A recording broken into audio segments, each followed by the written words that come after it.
Hey there, and welcome to another episode of HIMYM, the podcast where we talk about all things board games, dice games, card games, anime, TV show, manga, comic books, graphic novels, all that good nerdy stuff.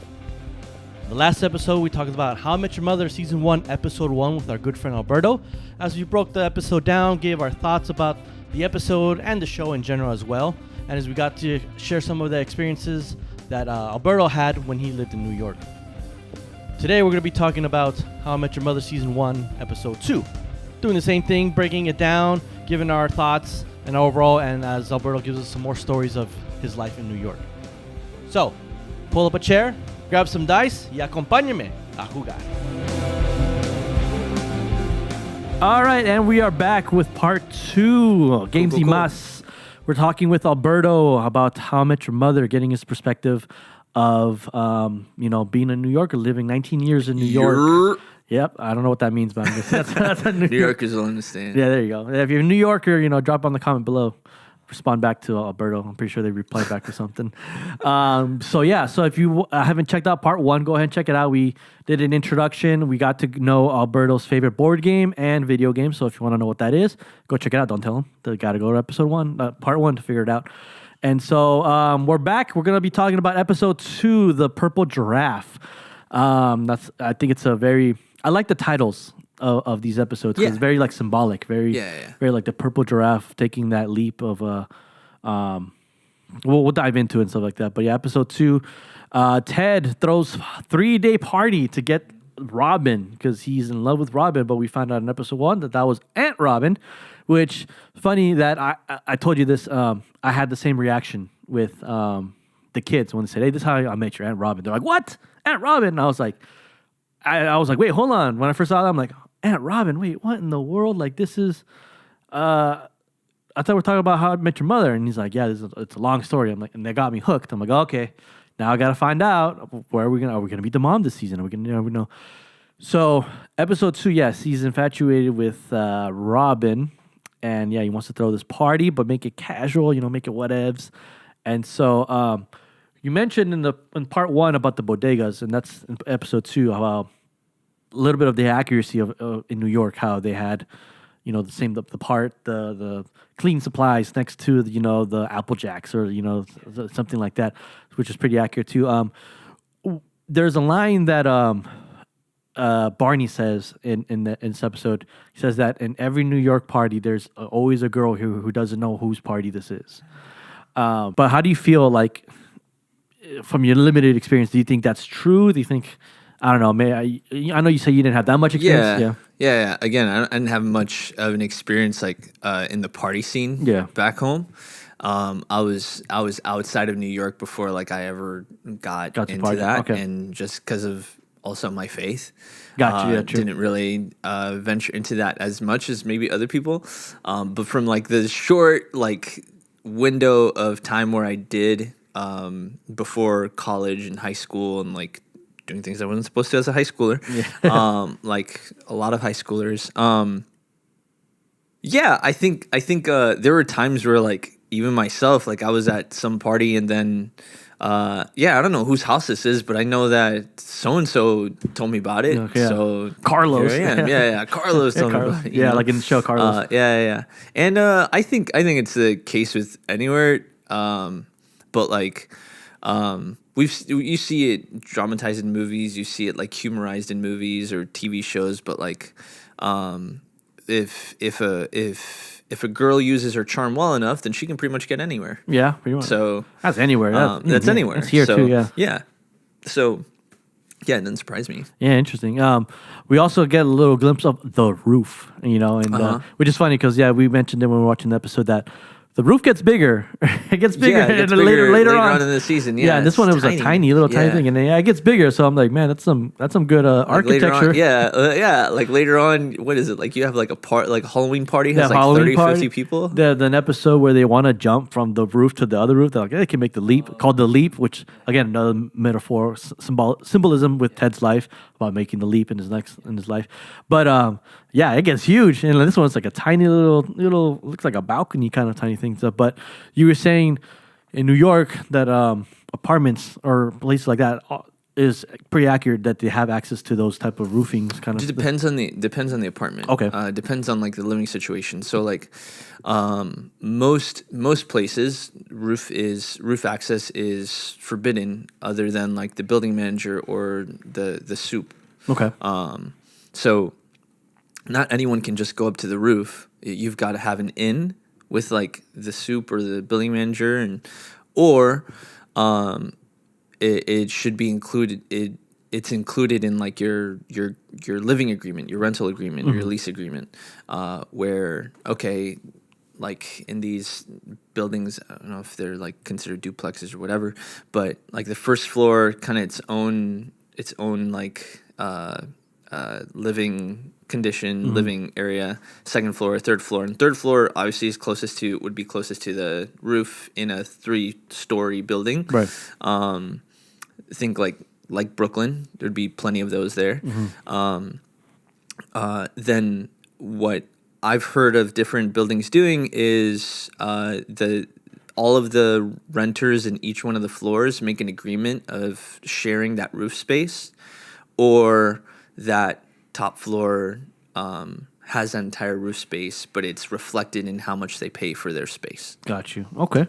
So a little bit semi accurate about you can take it. I mean, just depends. Do they have, for instance, like the places that have those accesses? Is it kind of like how it was in the show, where like they just went through the window and they climbed up, or is it just like you just go up the stairs like, to the roof? Sometimes yeah. I mean, like a fire escape or like a staircase. Usually, if it's like a building that shares it, most of the time you have like a dedicated staircase that goes straight to it. Okay, got you. Yeah, because they were like, because like also too. Side note: there was one time I almost got arrested for climbing up a fire escape at a building in Brooklyn. No way! Just to get to the roof of a building to get a better view of the Manhattan skyline. Really? Yeah. You risk getting arrested by doing that? Yeah. So it wasn't my idea. I also like had like a injury like a couple of days prior to that, so I was like in a lot of pain still. But for the sake of peer pressure and friends, so we tried going up the fire escape, and then someone pointed us out, called the cops, and then within like a minute or two, as we're coming back down, they were there. Cops were there waiting for us. And so we had to explain to them, like, come up with some stupid story as far as why we were doing that. Yeah. And they told us you could have gotten arrested for trespassing. Oh, snap. And disturbing the peace. Really? Yeah. Just for trying to get a view. Really? Yeah. Oh my gosh, dude. Yeah. So like, what did you tell them that? Oh, I just wanted to get a view, or you came up with something like, oh, we our ball got stuck up there. No, it was like it's our last night in the city. Were... Even though I live in, I was just gonna go home like later that night. It's our last night in the city. We're in college together. Which is true. The other guys that I was with. Yeah. But I wasn't. It wasn't my last night in the city. I'm going home after this. So yeah, we were like, yeah, it's our last night in the city. We're going back to college, and we're probably not gonna be back. I'm sorry, officer. We didn't mean to. We didn't know the rules. We thought that it would be okay. It was nighttime. We weren't trying to be loud. Really? So yeah. Wow. So yeah. the story believable? That's why they let you off. Like, all right, fine. They just let us off with a warning. Like these kids. Yeah. These kids. Yeah, like these little twerps don't even have like any facial hair, like they're interesting. Okay. So wow. Okay. Well, there you go. Don't be climbing fire escapes. Yeah, don't. If it looks like you can't just go climbing other people's fire escapes. It's not. Yeah, you're not Spider-Man. You can't just be doing whatever you want. No. Oh, okay. Yeah. So coming back to the episode, so Ted throws a 3-day party. I mean, would you? If I was single, I'm not throwing a 3-day party for a girl that. He's 27. He wants to find the love of his life. All right, we get it. But to throw a 3-day party on a Friday, Saturday, and a Sunday, my boy, you gotta rethink your strategy here, man. It shows his tenacity about wanting to get with Robin. Like, I like the example of it's the third day. They met Carlos, who Carlos was. Shout out to John Berthold for making a cameo experience. I remember watching that. And I was like, "Is that Shane from Walking Dead? That's what?" And literally, we know he was gonna be our Punisher. But so he takes Robin up to the roof. Make an excuse. But I love, and the show does this a lot, where it showed the analogy of the kid going inside to the vending machine to get the toy that he really wanted. He really wanted a toy. So working the claw machine, it showed the image of grabbing the plushie and it's falling and it's missing, and he's like, he got fed up with like trying all these ways. I'm gonna do my way. I'm gonna do it the unconventional way, climbing through, going for it. And so Ted was like, I love that analogy where it shows him and then Ted contemplating, and he's like, you know what, I'm just gonna go for it. And he climbs that roof and he goes up to Robin, and then let's just be friends afterwards. the big, we're just friends. Which I said, the show does a brilliant way of doing that analogy stuff like that with the titles, with the imagery and things like that, which is great. Which now in hindsight too, like I'm thinking like, oh wow, yeah, you're right. Like the show did. So one thing that they've been doing since the beginning is like pulling the rug from right under you. Yes. Right. So like, here's this thing, here's this buildup, and yep. Yeah. Like it's not your typical like, all right, and they live happily ever. They're like, and guess what? She died. Like, whoa, hold on, what happened? Yeah. So maybe that does tell us a lot about ourselves as far as how of course we were going to respond the way that we responded with the ending. Yeah. But also, of course, they thought of that ending. Yeah. Rather than of what all of us wanted to. Exactly. Yeah. And kudos to that. Kudos to that. They did a good job because at least they're true to what.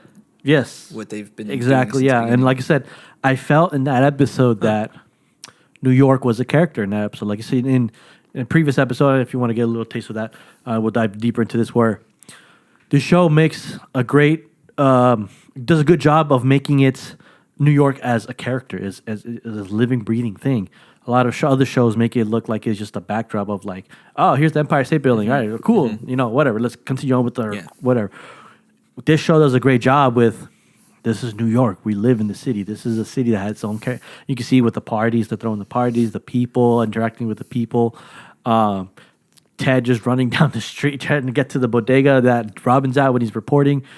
And he's just like all sweaty and, I'm just here for some dip, and it just felt like, okay, this is a location that they're at. There's a lot of places, And again, you said when he's leaving, he's like, "Oh, we're at 75th and Columbus. All right, gotta go." It's like that, and they're using real streets. I'm assuming that 75th and Columbus is an actual place. And so, like I said, I really enjoy that, which we can break into this where you're talking about how not a lot of shows do that. Like, do you want to give like some list of like you think shows that have embraced this as well, just like How I Met Your Mother? So here's the thing. Here's the thing that I appreciate about How I Met Your Mother is that. They take like we mentioned in the previous episode, they take New York and treat it like a lived-in place. They treat it like it's its own character, and I feel that's here's my opinion about like shows that like use or are placed in major cities, either in the U.S. or anywhere in the world. Treat that city with the respect that the people who live in there treat it with. Okay. So like if as an Angelino, as someone who lives in Los Angeles, this is your home, this is where you have your family. Like for you and your wife live here. Like myself, I live here with my wife. I have 2 kids here. Like don't just use it as like a backdrop for like your whatever. Like treat it like it's a place where people live, people have their lives, people have their things going on too. We all have our own lives and our own stories. Yeah. So treat it that way. And so I appreciate that How I Met Your Mother does take an effort to do that throughout the series. Like I think about like, oh man, the Long Island Railroad, the way they describe the Long Island Railroad, and like how like someone's always drunk on the Long Island Railroad. Oh, the drunk train. Yeah, and sure enough, I can remember riding Long Island Railroad like at midnight back home, coming from school, because that's as late as I was there in the city for. And then I come back and there's all these like drunk finance bros, or like some random bachelorette party that they're just like hammered coming back from the city into Long Island. Okay. Yeah, that's a common struggle. That's a common experience that's lived by people who are from there. Okay. And so, like, you know, so I just think that they do a good job at doing that. Yeah. And I think for myself growing up there and then watching the show, living there, and being from there, made me feel appreciative of the show and made me really resonate with the characters and the stories happening in the show. I could imagine myself like as an architect living there as a middle schooler because it's right here. Yeah. And it doesn't feel like just some random place that could be anywhere. Yeah. New York can't be anywhere. LA can't be anywhere. True. These are their own cities that are unlike anywhere else in the world. Mm-hmm. People will travel thousands of miles to be there. Mm-hmm. So treat it like that. Right. And so How I Met Your Mother does that well. Another show that I think does that really well is Seinfeld. Seinfeld is for me the king of New York sitcoms. Really? I think they do an incredible job doing that.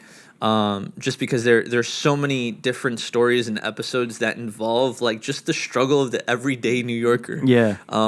So many different little things. And they're very much the characters are very, very like the archetype of the New Yorkers I described in the first episode. In part one of this. Yeah. Very much there. Like George. Jerry, Kramer, they all have like these little like Kramer's that weird New Yorker who has all these weird interests and is like doing a bunch of like weird stuff. Yeah. George is just this like whiny, very like you just know this guy. Yeah. If you live there, you know someone like that. Someone like that, okay. You know. So like all of them kind of have like fill in that archetype very well. Like you've seen these people out in the street, out like at some bagel shop or some pizzeria, and know like, all right, that's that guy. That's that guy. Type A of the, you know, exactly. Okay, exactly. So, I think, and because that show takes so much time to tell humorous stories, but from that perspective, right? Of like this is the struggle that any New Yorker will have. Makes it feel like an authentic show too. Okay. And that's the thing that I think Friends doesn't have. Because and I think maybe that's why also Jay-Z parodied it in his music video of Moonlight. Mm-hmm. If you've ever seen that. But he parodied it and kind of was doing like a little bit of a nuanced meaning there about like the Black experience. But these other shows treat these places with respect, and by doing that, you're also sending a message to the people that are from there. Okay. That your home is worth our respect and attention. Yeah. It's not just a backdrop for our story. Yeah.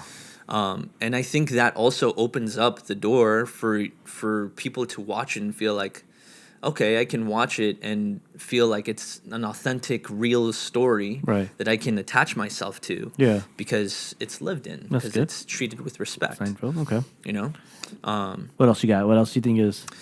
Yeah, let's give Alberto's top 5.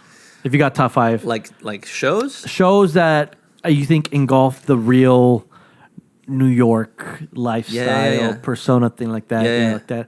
So you're about to get Alberto's top 5 right here. Jeez, if you can come up, I haven't really thought of this very. We can even broaden the spectrum of sitcoms. You can go further into like movies or TV shows. Yeah. Okay. That you think capture the realism of New York lifestyle. You know. You know. If you say Marvel, if you're like Spider-Man, I mean maybe. Yeah. So there's a. I'll give you like my top of like a few categories. Right, so like my top superhero movie that treats New York with respect in that same way that I was mentioning, it's in first place is actually Across the Spider-Verse.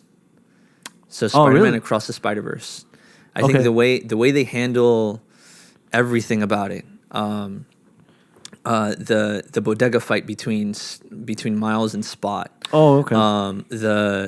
The swinging through like all the traffic, the going into the construction site, the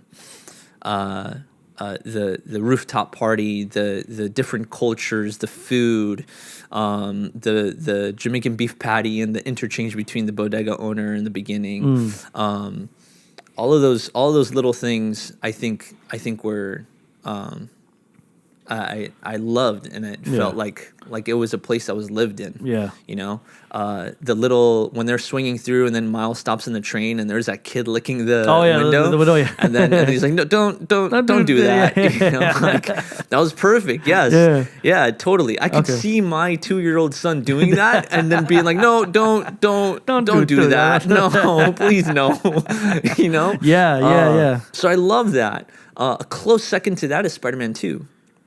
Sam Raimi. Sam Raimi. Okay. And that's the thing about the Sam Raimi trilogy that I love is that is a trilogy that treats New York like its own character, and particularly in the first two, right? In the first one with Green Goblin when they're fighting on the bridge. Oh yeah, you mess with one of us, you mess with all of us. Yeah, because New Yorkers watch out for each other. That was a great line. That's just what we do. That's just what they do. In Spider-Man 2 when he's stopping the train, and then they pull him in. He's and like, then they pull him in, and he's just a kid. Yeah. And then Doc Ock comes back in to try to get him, and all the people stand in front in the way. Yeah, like that gave me chills because I thought like in hindsight, these are the kind of stories and kind of things that we saw and that I heard from people during 9/11 as a kid. Like these are things that we saw, like Hurricane Sandy, when Hurricane Sandy hit. We just watch out for each other, and like treating those people with that decency and that respect, makes for particularly those who are from there, feel like this is an authentic story. True.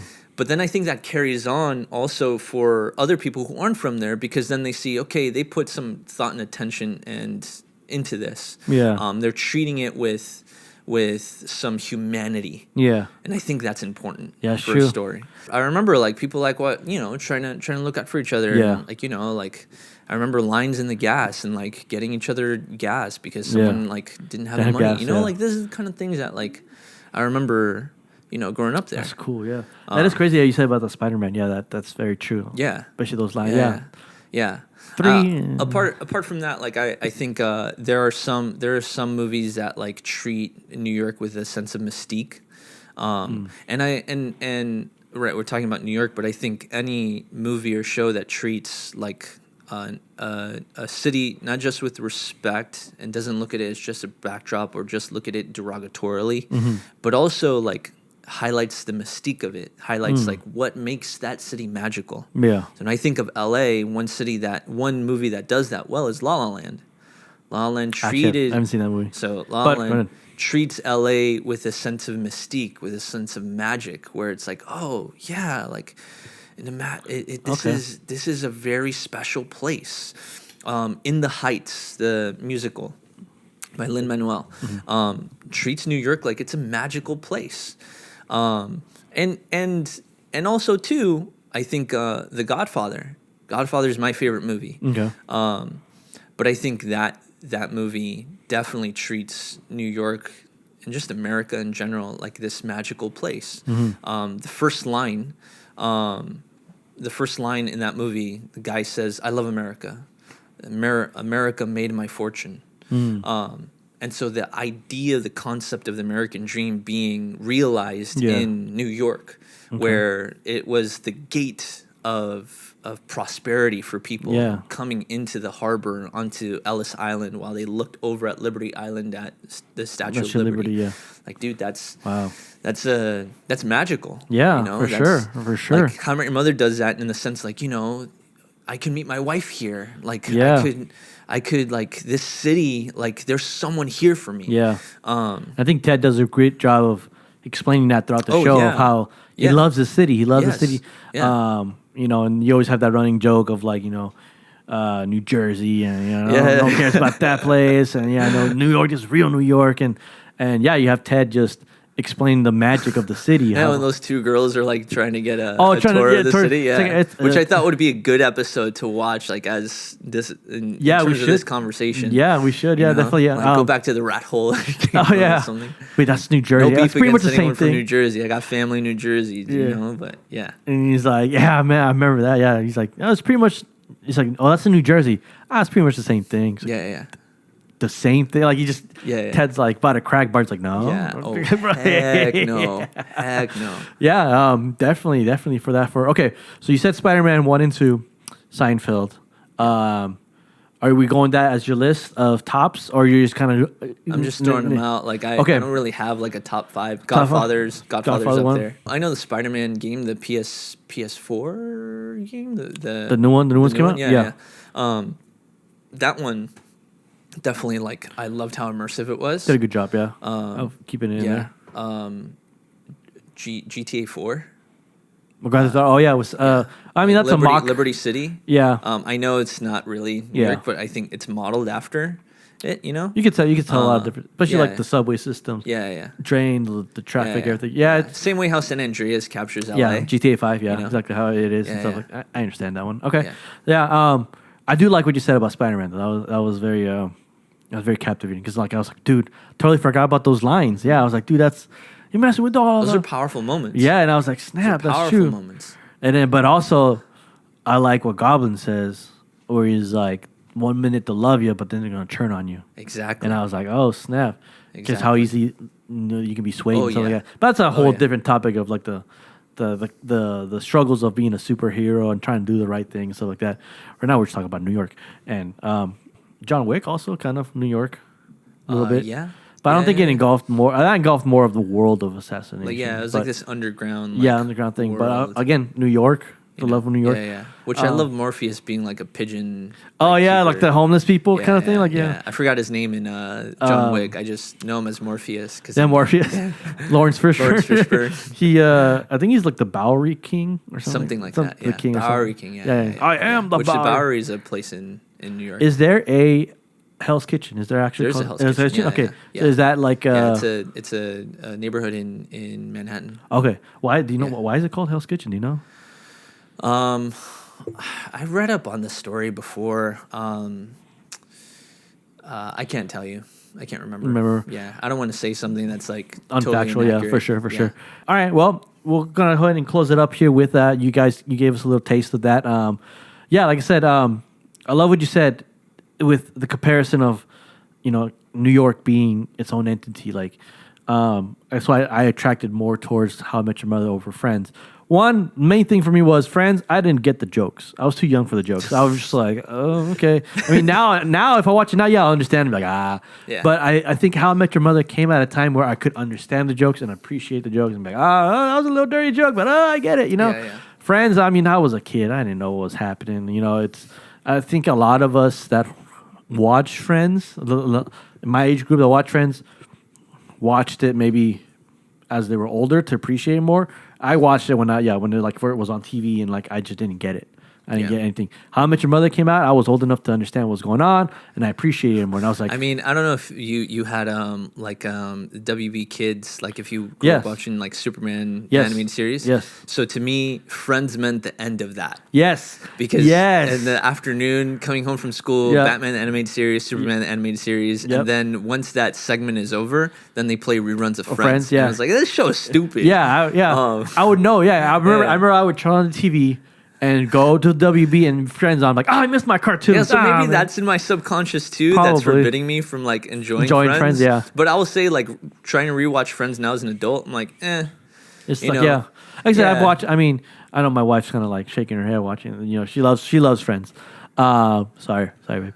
But for me, for me, Friends is just like, I'm not the fanatic that like everyone is. Like the whole. Culture of Friends of like, hey, Friends, everyone's they're quoting lines, things like. I'm just like, all right, well, have you met How I Met Your Mother? There you go, folks. Have you met How I Met Your Mother? Yeah. Have you met Ted? Legendary. There's a lot of quotable things about How I Met Your Mother that not everyone's kind of jumping on board. And I think if I had to guess, it is because of how season 8 was handled. I think season 8, the hype was big. Like I said, everyone loved How I Met Your Mother. From what I understood, everyone enjoyed it. Whoever I talked to, yeah, I love that show. I love that show. That was pre-season 8. I think, babe, can you check how many seasons there were? I think there's 9. So season 9. So 9th season. We're all here talking about season 8. Sorry, guys. It's 9 seasons. 9 seasons. Yeah, so everyone, the hype, pre-season 9, everyone, the hype. Yeah, we're going to meet the mother again. Season 9 happens. We're like, let's not talk about the show ever. Ever to get there. Yes, and it's like, yeah, let's not talk about the show anymore. Which like goes to show too, like when you can, if you can have such a great thing and then end it terribly, and then it almost discredits any good thing you've ever done. Yeah, Game of Thrones. Yeah, like yeah. Exactly. Game of Thrones, man. Game of Thrones is a big one. Yes, a big one. Yes, like you can have such an incredible series and end it so terribly. Yep, that you just everything's new. It discredits so much of what you worked on and did. Yeah, and I think that's like if landing the ending is probably the most important thing that you can do. Yep. I think in just about anything, even in life. Right? Yeah. The way you end your life, the way your life ends, what is the period at the end? Right? As in the Christian faith, right? Our scriptures would say like better is the end of a thing than the beginning. Yeah. And so I think that principle can be applied in everyday life.